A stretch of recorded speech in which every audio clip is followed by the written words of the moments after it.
Imagine being able to start your career at a large, big brand business, taking everything you learn and implementing them as a top regional ad agency, and then being able to take all of these lessons from small and medium and large businesses and implementing them into your dream business. Welcome to the Magnetic Marketing Podcast. Today we get to listen as Dan Kennedy interviews Sarah Petty.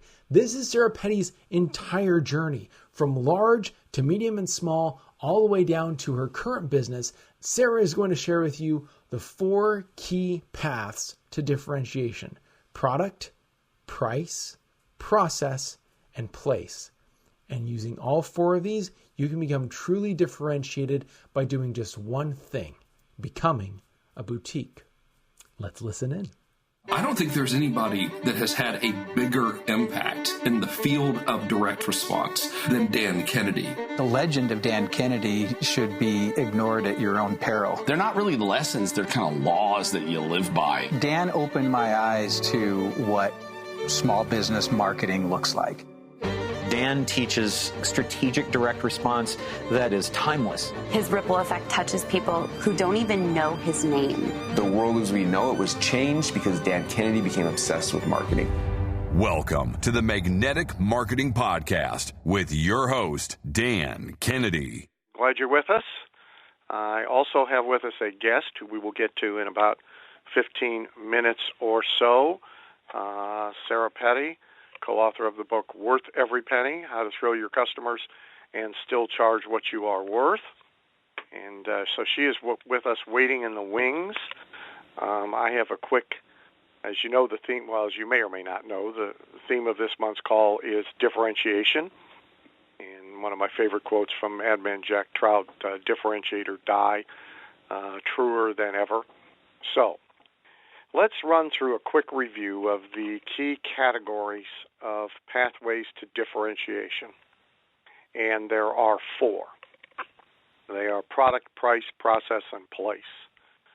And so product, of course, is where most people sort of stop in all this or get stopped in all this. And they look for a unique selling proposition inside the product they have on the shelf, the service they already provide, and it is not impossible to find it there, but it is often difficult to find it there. Many times they find it by a combination of product and place. One of the place strategies has to do with change of market, and so if you look at what appears to be product changes, they are often not. They are merely change of market. Nutrisystems for men is a key example of that. There's very little difference in the product itself, but the market it is positioned for, they are really the first ones ever. Weight Watchers is making an attempt right now, but Nutrisystems is really the first company ever in the history of weight loss to succeed in any way at aiming a program and a product at male customers, and they have got traction there. But again, if you think about that as a product change, it really largely isn't one, but it is a perception of product change because of who it is aimed at. Similarly, we have several members who are chiropractors who do a good job of promoting in their markets chiropractic for golfers.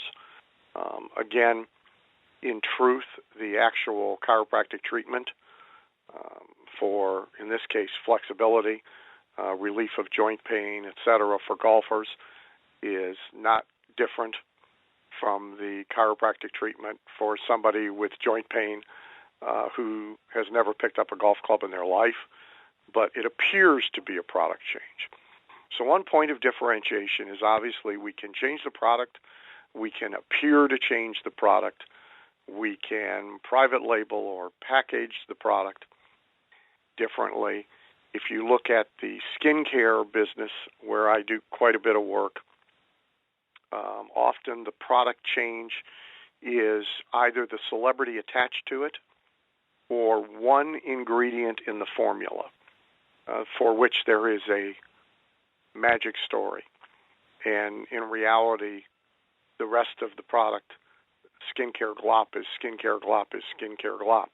I sent a kind of a snarky fax to my friends at Guthrie Ranker. I just saw the new skincare show they've done for, now I forget the celebrity name's product. Isn't that awful? I forget it. But the product difference is that it contains ingredients from some magical melon only found in the south of France. And the proof that that's a significant product difference is that unlike any other melon, if you cut this melon open and you let this melon sit on your kitchen counter, it does not spoil, which my fax to Guthrie Ranker was that that's also true of Twinkies. So they don't spoil like in 100 years. So maybe we should make skincare products out of Twinkies. But again, if you look at skincare product after skincare product after skincare product, whether you look at those sold by direct response or you go to a cosmetic counter in a department store, more often than not, what you're going to find is that the product difference is one ingredient that has a story. The second category of pathways to differentiation is price, which usually means going up or going down. Right now, there's a very visible, I happen to think ill-conceived, but the jury is out, ad campaign for JCPenney trying to reinvent themselves in much the same way that Saturn attempted to position themselves with automobiles, which is no coupons, no discounts, no doorbusters. For Saturn, it was no price haggling, no negotiation. Sticker price is sticker price is sticker price. So for pennies, it's sticker price is sticker price is sticker price. And they are alluding to the idea that they have the lowest prices anyway, all the time, without having to get up at 4 o'clock in the morning or clip coupons or whatever. Now, Walmart has already abandoned that lowest price leader position some time ago, being unable to preserve fulfillment of it. I think it's ill-conceived on Penny's part, but it nonetheless is an example of an attempt at differentiation purely by price. If you go way up, you have, for example, in the mattress business, you have mattresses that sell for $35,000. If you go way down, you can't go further down than free. As most people know, I'm usually not a big fan of free, but there are times. Earlier today, as most of you know, today when I do the diamond calls, that is my call day. So I've been on the phone with private clients since 7 o'clock this morning, and we'll be on the phone with them again after this call until 7 o'clock tonight. And one I spoke to in the front end of his information business and seminar business, he switched from a low-price introductory seminar to a free introductory seminar, and immediately went from struggling to fill his room to having 500 register and 200 attend, which is about par, and in net terms at conversions, far ahead of where he was trying to qualify the prospect by putting them in the room with a paid ticket. So price strategy has differentiation, can go all the way from being the highest price to being the lowest price to being uniquely priced to being differently priced. Third, we have process. And, of course, process is one of my favorite pathways to differentiation because it really gets to marketing process and sales process. If you think about deliverables, probably the biggest process change of recent years that has revolutionized a business has been in the book business, where you have switched from a process of delivery, sale and delivery from brick and mortar to Amazon, and then finally to the sale and the deliverable are one and the same within Kindle. And for Amazon customers, late last year, the number of books, of Kindle books sold, equaled and slightly surpassed a ratio of about 105 to 100 their sales of hardcover and paperback. If you think about sales processes, you have Harley-Davidson adopting Tupperware's process and doing garage parties to sell motorcycles to women, one of my favorite examples. You have sales processes, really the switch from a preview seminar in a room to a webinar, and then live webinar to automated webinar. And, of course, you have our complicated multi-step, multimedia, pre- and post-sales event processes. A process you're familiar with probably from me is what we call the appointment no sale letter, which actually is a sequence of letters which occurs in any sales environment where there is a face-to-face appointment.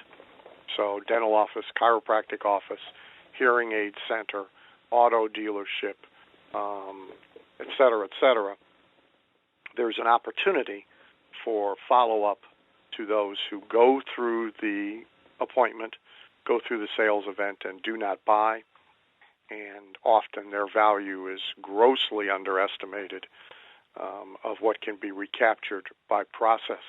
My own experience with this is that somewhere between 10 to as much as 40% of those who came through an entire sales process all the way to a face-to-face appointment and did not buy can be recaptured with process put in place after that appointment. And then the final category of pathways to differentiation is place. Under place, there is, of course, geography itself. There is market. There's media, and there are lists. And one of the great opportunities is the unobvious versus the obvious. And so at both of the last two classic car auctions I've been to, Tempur-Pedic Bed has had a large temporary store in the exhibit area, which is dominated by auto-related exhibitors.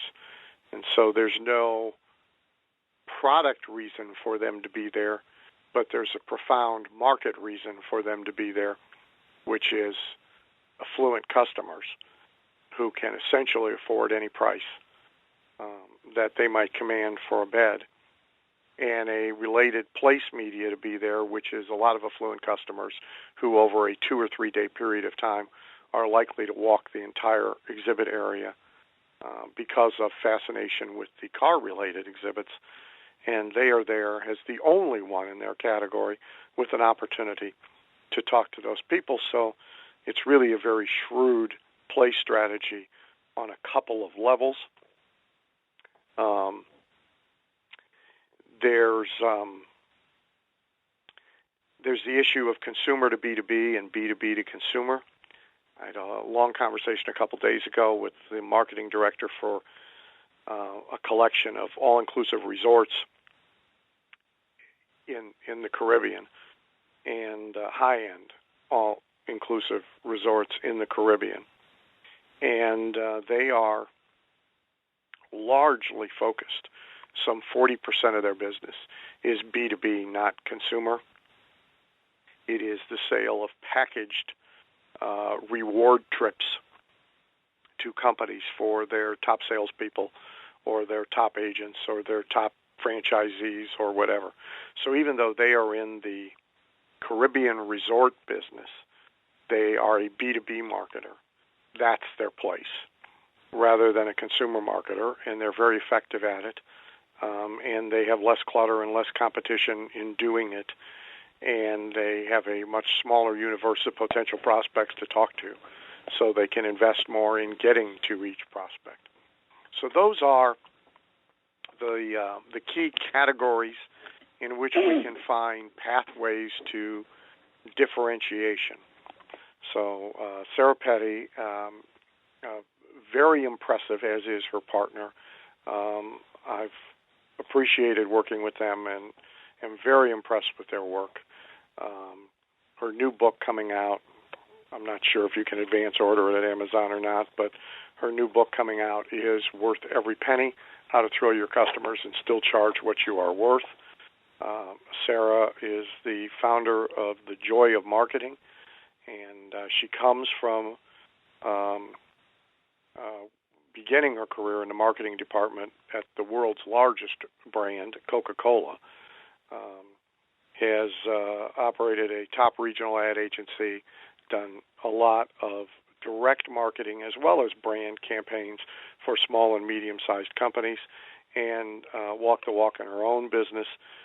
She opened her boutique photography studio and was quickly named one of the most profitable photography businesses in the country after just 5 years in business by the Professional Photographers of America. And her book is really all about a boutique approach to differentiation. So, Sarah, thanks for taking time today to be with us. Oh, thank you for having me.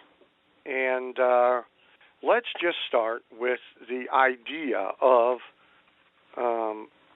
boutiquing, if there is such a verb, or boutique marketing has a point of differentiation. And, you say boutique is a business model, not a gift shop. So let's have you talk a little bit about it as a business model. Yeah, so we kind of talk about the boutique model being a filter through which you make decisions. We see so many small business owners from, we're in the photography industry, but at the ad agency, we worked with every kind of business, as do you. And you see these people doing so many things right. They have a unique skill and a unique talent, and their products are superior, whether they're cooking in a restaurant or, an artisan making jewelry or services or whatever.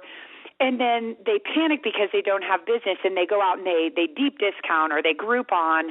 And so it's where all of the decisions that you just talked about, the pathways to differentiation, need to all be consistent if you are talking about the boutique business model.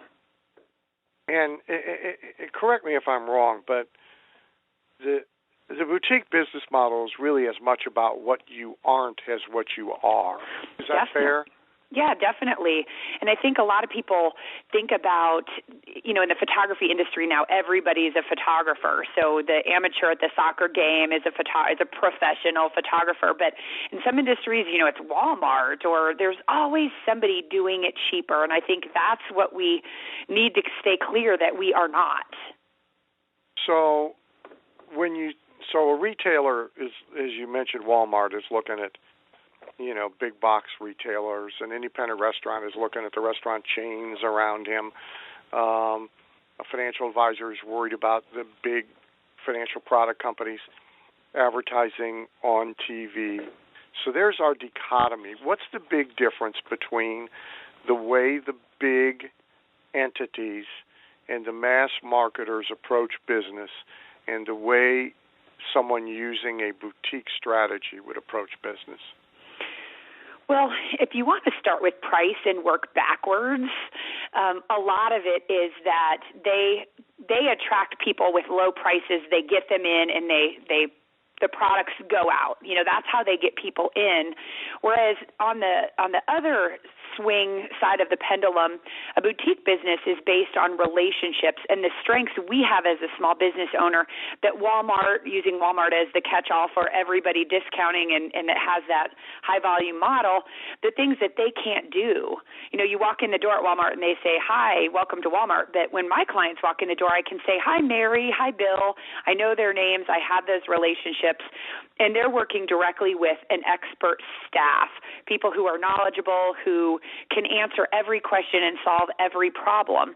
So it's high level, high touch, completely opposite of the low touch, very mass, bland products. They have one of everything. They have the most popular bike. You get two choices. But you go to the bike shop and you can get a bike for tall people, short people, long distance bikers, mountain bikers, any kind of specific thing you need. You go to the bike shop and you get the expert opinion from the people with the great products that are customizable, and, a person there that can answer every question and solve every problem that you have. Well, so important things, and in some cases I'll use different language than you'll use, but we're in the same place. There's expert positioning. There's a diagnostic and prescriptive sales process. So in the bike analogy you just gave, you really are talking about off-the-shelf bikes with a seat that adjusts 3 ways, or a diagnostic and prescriptive consultative sale. But this begs the issue, I think, of also who you bring through the door and who you are trying to bring through the door. So does the boutique approach now place some sort of mandate on who we aim at as well as how we do what we do? Say, I missed the first part. Who we attract? Is that what you said? Who we aim at. Oh, who we aim at. Well, yeah. I mean, different people value different things. So say you're selling diamonds. There are some people that will pay a fortune for diamonds because they value diamonds and they want the fanciest, best diamond. There are other people that could care less about diamonds. And, you know, they're just the cheap diamond half off at the mall. They're going to run in. They're going to get that diamond. They don't care. And so that's what the price sales, when you're attracting and building your business on price alone, you're getting price-sensitive buyers. And then tomorrow someone else has a sale on diamonds, and they're running down there. So they don't have the loyalty. They don't refer you. There isn't that strength of a client that you need to build a boutique business, which is why, you know, everything we teach and believe in is about attracting that right client, because that's how you build a brand that's worth more. So we'll get specific just for a second then to your photography business. Okay. And so what is that? How does that look differently than other photography businesses? And then most importantly, how are you attracting the right customer for your boutique business? Okay, good question. So yeah, and I want it in the 3-minute version. Not, okay, not the three-day seminar version. Well, for me, as far as the business model itself, people come in, we do a consultation, we plan their session, everything's custom, we hold their hand through the whole process, everything leaves archivally framed, hand-painted frames, completely custom. So, of course, the price is much higher. So if I used Groupon or something and I attracted people in based on half off, they still would be shocked probably at our prices. So to attract the right customers, we do it in a more organic way without just trying to get them all in at once. You know, we have a great database. We keep in touch with them. All of our direct marketing pieces have bells and whistles. So we're very anti-postcard, cheap, down and dirty. So it's like a fancy restaurant going to a food show and sampling peanut butter and crackers. You're giving people the impression that you are something that you're not when you send out a cheap postcard if you have the boutique business model. So our promotional pieces, you know, they're gorgeous papers. They have die cuts. They spin, they jump, they dance practically. And so it attracts the people that say, oh, my gosh, I love what you do. We bring them into a system. We pre-qualify them on the phone. We have a lot of high-touch time with them throughout the process. And we ensure that when they go home, they have something that they cannot possibly get anywhere else. And that's how my entire business was built. Now, somebody was astute and transcribed that and busted it up into items. There's a real strategy there that combines the right who with the right process with the right product. Chapter 4 in your book, always dangerous to say one chapter is better than the others, but Chapter 4, which is making boutique products and services worth more, I think that's, you know, where a lot of people get hung up is that they just insist that what they do is the same as what everybody else does. And they create that box for themselves, and then once they're in it, they don't have any price flexibility. And you've got a couple of great stories in this chapter of essentially mundane businesses. And I wonder if you just rattle off a couple of what people would consider to be ordinary businesses who are managing to boutique themselves. Sure. So hot dogs. Do you think of hot dog as a boutique product? We all have them at the grill outside. Well, Maui Dog is a restaurant in Phoenix, Arizona, and they offer toppings like mango, chipotle, garlic, mayo, and banana. They what else do they do? They bake pineapple into the bun, And so you go there and you get an unexpected experience, just unbelievable. Well, compare that on the sub sandwich side to like a Subway, where everything's processed, it's inexpensive, it's quick, it's the same old. But wouldn't you pay so much more for a Maui dog? I mean, I would, and I don't even like hot dogs.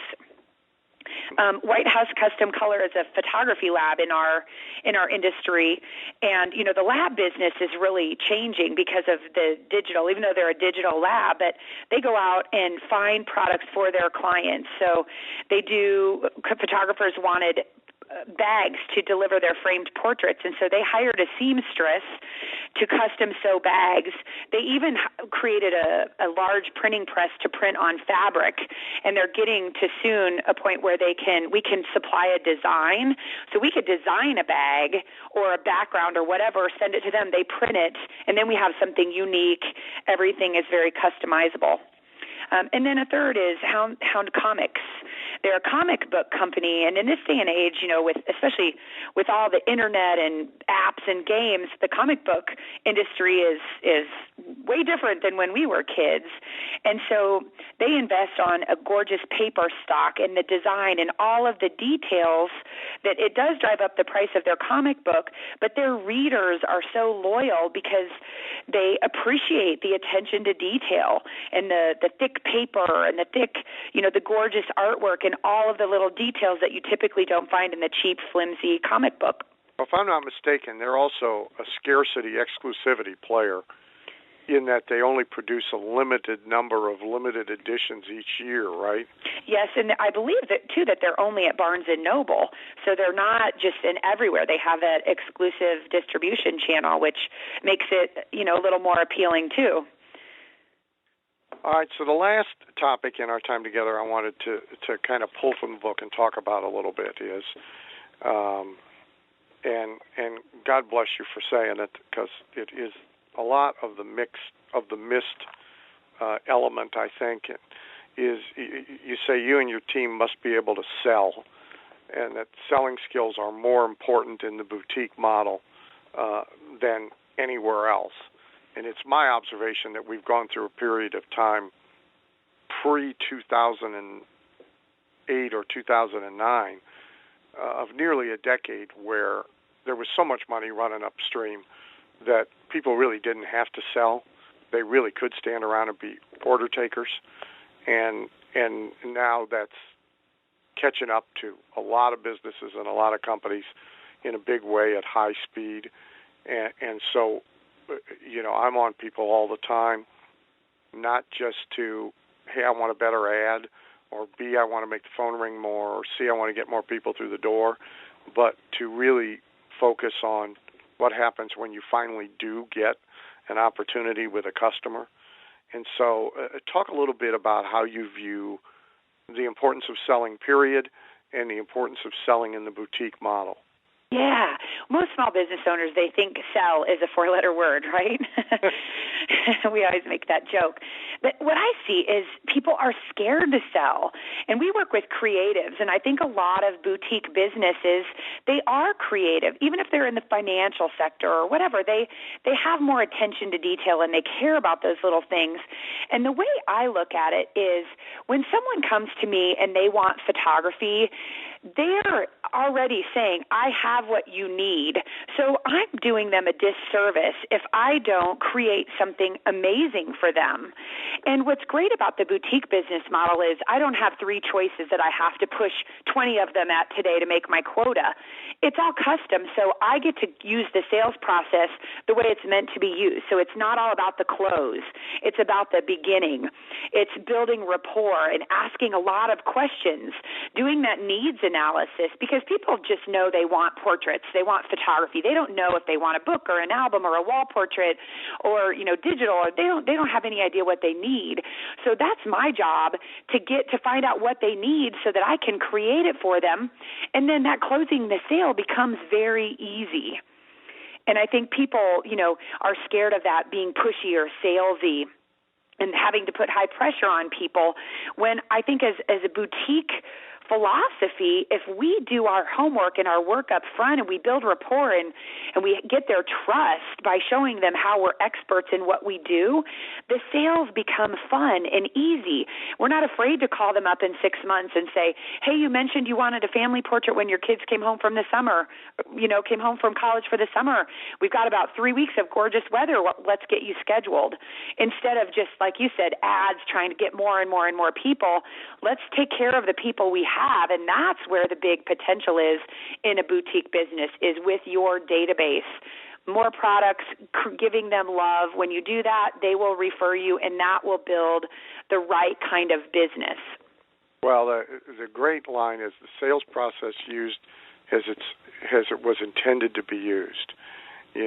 Most people view it as how fast can I present choice A, B, or C and close a sale, and where it really can be so much more constructive than that. In your own business, the last thing I want to ask you is about how all this translates into referrals and what you do and what you advise the photography studio owners in your niche that you work with to clone and multiply your customers. Well, sure. The first thing I ask people is, are you getting referrals already?